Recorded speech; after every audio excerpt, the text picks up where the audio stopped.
Dans les clubs les plus huppés, une bouteille peut coûter des centaines, voire des milliers de dollars. Ici, l'extravagance est la règle. Certains clients commandent des bouteilles XXL ou incrustées de diamants, comme Liam Payne de One Direction en 2013. Autour des tables, mannequins et milliardaires se côtoient, les bouteilles sont apportées comme des trophées et celles qui ne seront pas vues finiront en douche de champagne. L'accès est aussi sélectif, un simple regard et des vigiles refusent ceux qui ne répondent pas aux critères. Pour attirer la clientèle désirée, les clubs misent sur un atout, les promoteurs d'images. Aujourd'hui, je vous propose de vous immerger dans ce milieu avec le livre Very Important People, Argent, gloire et beauté, enquête au cœur de la jet set. L'autrice Ashley Mears est sociologue, enseignante à l'université d'Amsterdam. Elle s'intéresse à différentes thématiques comme le genre et les élites. Autour des années 2010, elle a mené des observations participantes, c'est-à-dire à la fois en tant que chercheuse et cliente dans des clubs aux États-Unis. Dans une première partie, on verra que pour un client milliardaire, exhiber sa richesse n'est pas un geste spontané ou naturel, mais un spectacle qui est créé par plusieurs acteurs et encouragé par les clubs. Pour commencer, les clubs peuvent être vus aux États-Unis comme les héritiers de lieux de loisirs urbains. Par exemple, vers les années 30, des hommes payaient 10 cents pour danser avec une femme de leur choix pendant 1 minute 30 dans ce qu'on appelait les taxi dance halls. À cette époque, la consommation d'alcool était interdite dans le pays. Il y avait donc des speak-easy, des bars clandestins où les clients pouvaient boire en douce. La sociologue remarque que dans ces lieux, les gens ont l'impression qu'il n'y a pas de limite et que tout est possible. Ensuite, certains clients des clubs les plus sélects forment une élite hyper mobile. Chaque année, ils se déplacent d'un pays à un autre en fonction des saisons. Par exemple, en hiver, des clients se rendent à la station de ski de Gstaad en Suisse et en été dans la Côte d'Azur. En haute saison, l'île de Saint-Barth se remplit des yachts de millionnaires et bien sûr, on n'oublie pas les Fashion Week de Milan, Londres et de Paris.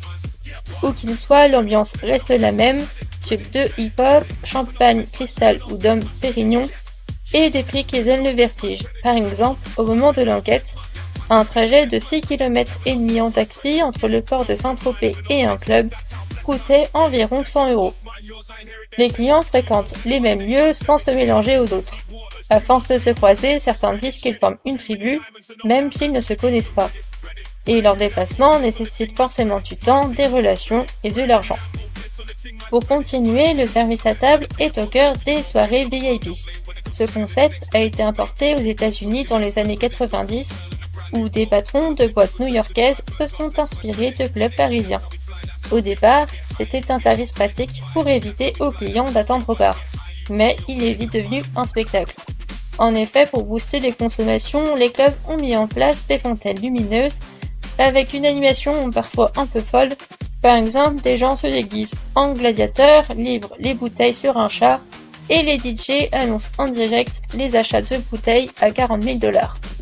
Dans l'intro, je vous parlais de douche de champagne, mais parfois ça se transforme carrément en bagarre. On peut remarquer que les clubs les plus huppés sont en théorie ouverts à tous, mais dans la réalité, seule une clientèle VIP parvient à franchir les portes. Selon la sociologue, il s'agirait principalement de blancs, riches et puissants. Grâce au club, ils disposent d'un endroit où faire connaissance, établir un lien d'appartenance et développer une manière de penser qui nourrit le système capitaliste. Elle explique également que les clubs ne sont rentables que quelques années avant de fermer définitivement. Ainsi, leur réputation est vitale pour attirer les bons clients. En plus de vendre des bouteilles à plus de 400 $, ce qui équivaut pour les super riches à un café chez Starbucks, la sociologue explique qu'ils gagnent aussi de l'argent en louant des tables aux plus fortunés. Certains encaissent des sommes énormes. Par exemple, il y a quelques années, le club XS à Las Vegas pouvait empocher 1 million en une seule nuit. Dans les clubs, les clients les plus riches, c'est-à-dire ceux capables de dépenser plus de 100 000 $ en une seule nuit, sont appelés les baleines et placés aux meilleures tables. Dans le milieu, ils sont considérés comme des légendes.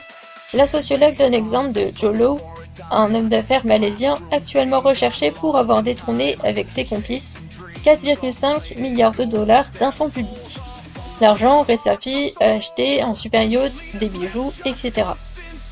Apparemment, Jolo se trouverait actuellement à Shanghai. Si vous êtes sur place et si vous croisez cette crapule, sachez que vous pouvez recevoir une prime de plus de 2 millions de $. Si ça peut vous aider, il utiliserait un faux passeport australien au nom de Konstantinos Achiveis. Magouille ou pas, les baleines reçoivent des privilèges, contrairement aux clients les moins riches mais aisés. Ce sont des gens qui fréquentent les clubs plus régulièrement et qui les font vivre avec des additions entre 1500 à 3000 $. Enfin, les clients les moins aisés restent debout au bar et sont appelés les bouche-trous. Enfin, l'autrice fait le lien entre les soirées, le client exhibe sa richesse, et la cérémonie du potlatch qui est étudiée en anthropologie. À l'origine, elle était pratiquée par des tribus en Amérique du Nord. Des individus avec un statut social élevé couvraient leurs hôtes de cadeaux pour montrer leur prestige et obtenir la reconnaissance de leur père.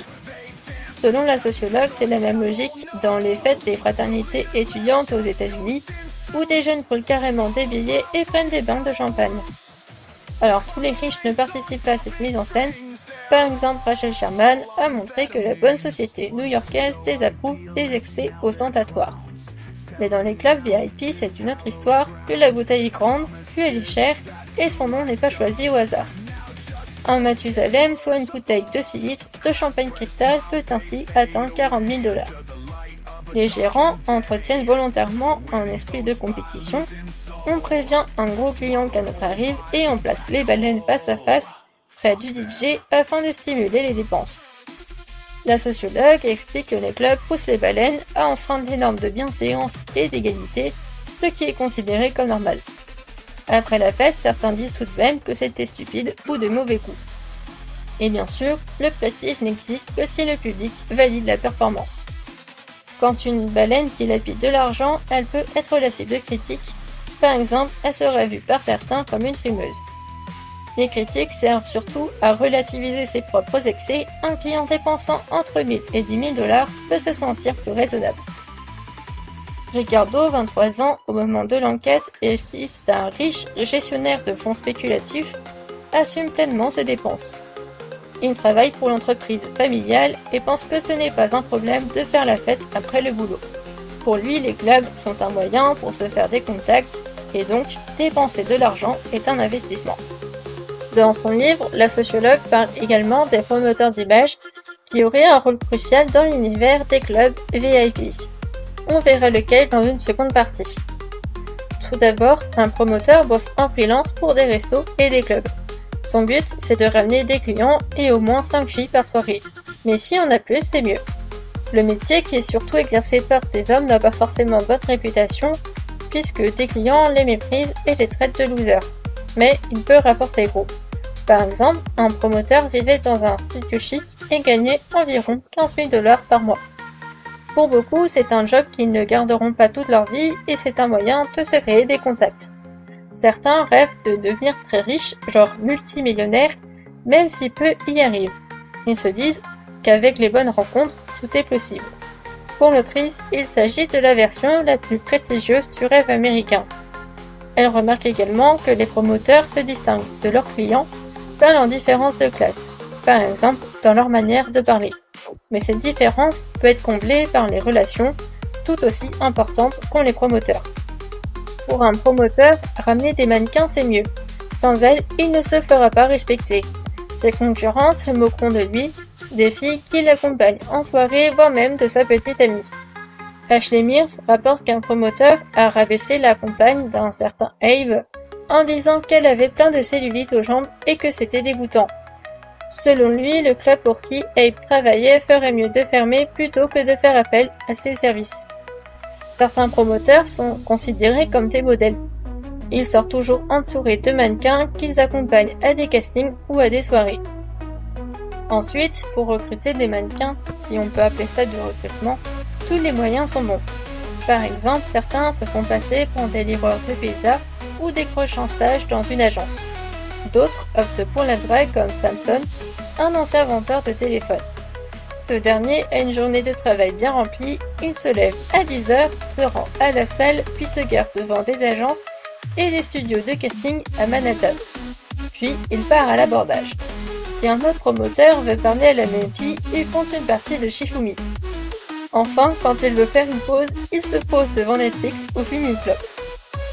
De plus, les promoteurs sont des imposteurs. ils font croire aux filles qu'ils sont potes alors que c'est faux. Le pire, c'est que ça fonctionne. Eux, ils veulent gagner de l'argent, mais des filles qu'ils emmènent en soirée les voient comme des amis sincères.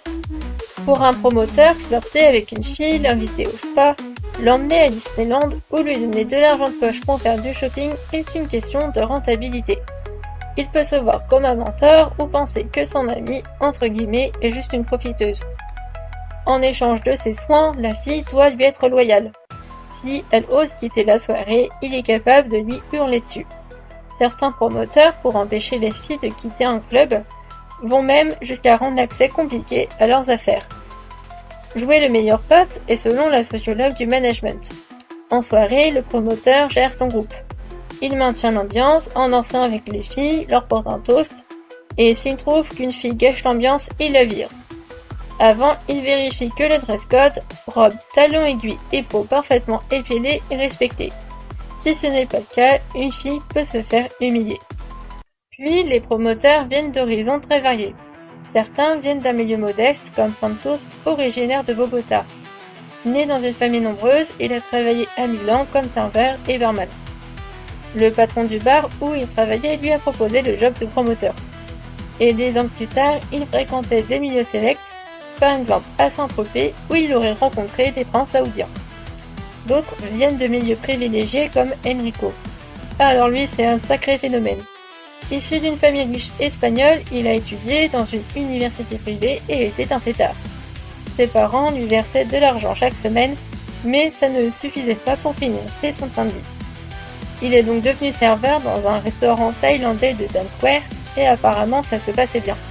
Pour l'anecdote, il aurait commandé un homard lors d'un déjeuner avec ses collègues, et le gérant était furieux qu'il en mange devant tout le monde. Il aurait alors répondu « Et alors, c'est moi qui paie ». Ashley Mears explique que sa vie de fêtard l'a conduit à devenir promoteur. Grâce à son réseau, il n'avait aucun mal à entrer en boîte et a fini par être payé pour continuer d'y amener des filles. Dans une dernière partie, on verra que les filles emmenées dans les clubs huppés par les promoteurs sont très loin de vivre une expérience inoubliable. Tout d'abord, elles sont de différentes nationalités, par exemple russes ou polonaises. Pour Ashley Mears, elles forment une classe sociale car elles ont des caractéristiques communes. Elles ont entre 16 et 25 ans, sont minces et grandes, au moins 1m80 sans talons, et généralement blanches. Alors pourquoi ? Selon l'autrice, au moment de l'enquête, c'était une préférence de l'élite et de l'industrie de la mode. Il existe aussi une hiérarchie entre elles, avec au sommet les mannequins les plus célèbres.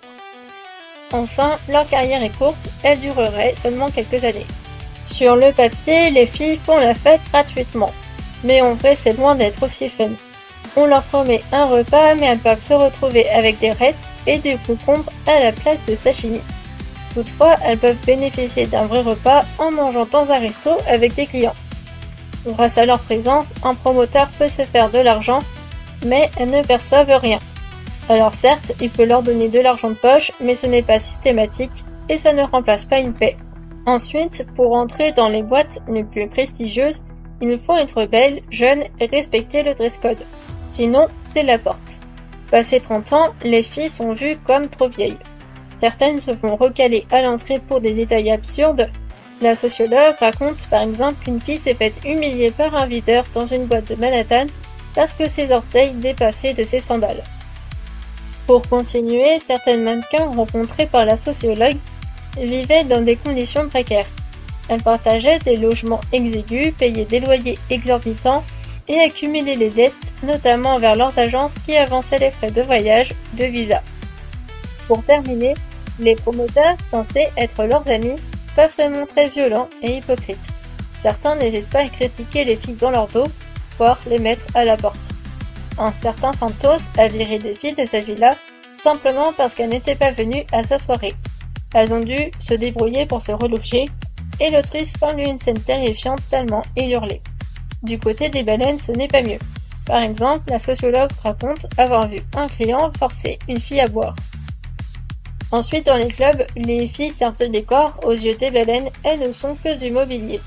Certains ne les calculent pas et d'autres les dénigrent en disant qu'elles manquent d'ambition, qu'elles n'ont que leur beauté, qu'elles sont fauchées, voire même qu'elles manquent d'instruction.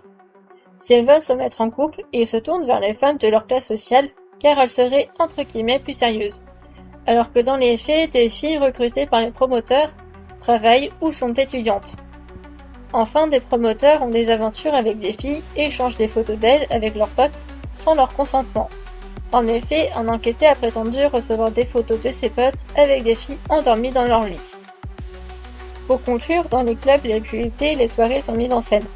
Les vigiles choisissent la clientèle, parfois de façon impitoyable, les DJ créent une ambiance et les promoteurs amènent des mannequins et divertissent leurs clients en chantant et en dansant.